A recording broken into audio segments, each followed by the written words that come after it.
নমস্কার, আপনারা দেখছেন নিউজ মুখ্যবার্তা। সকলের সাথে সকলকে নিয়ে নিউজ মুখ্যবার্তা দেখতে চ্যানেলটি সাবস্ক্রাইব করুন।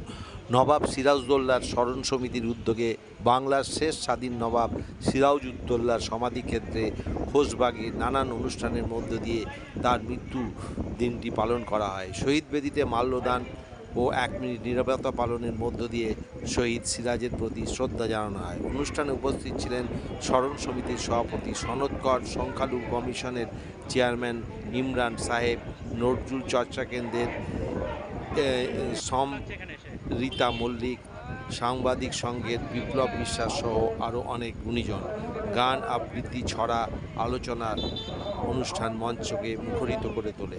ব্যুরো রিপোর্ট, নিউজ মুখ্যবার্তা। উন্নয়ন দপ্তর এবং ট্যুরিজম ডিপার্টমেন্ট রয়েছে মুর্শিদাবাদ ডিস্ট্রিক্টের, আমরা কম্বাইন্ডলি যেটা করতে উদ্যোগের কথা আমরা নিশ্চয়ই ভাববো। কি নাম আপনার? আমি রেণুকা খাতুন, মাইনরিটি অ্যাফেয়ার্স।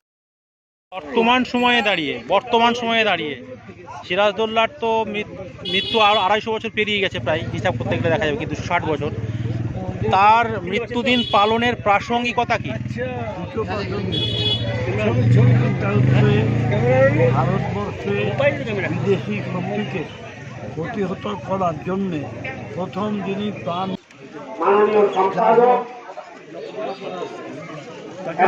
করে সেই জন্যে আমরা মনে করি বর্তমান সময়ে থাকবে এবং আরো ইউনিটারি ফর্মে সেটা করা। আপনার নামটা একটু বলবেন স্যার? সৈয়দ আব্দুল রাজ্জাক। আজকে নবাব সিরাজউদ্দৌলার সমাধিক্ষেত্রে দাঁড়িয়ে আপনার অনুভূতি কি?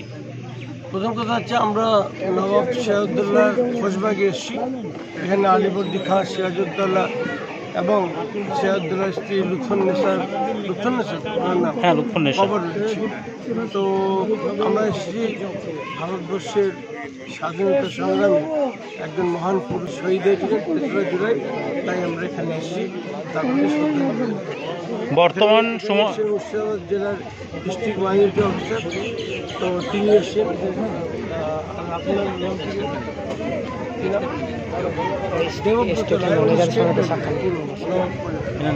তো তিনি এসছেন।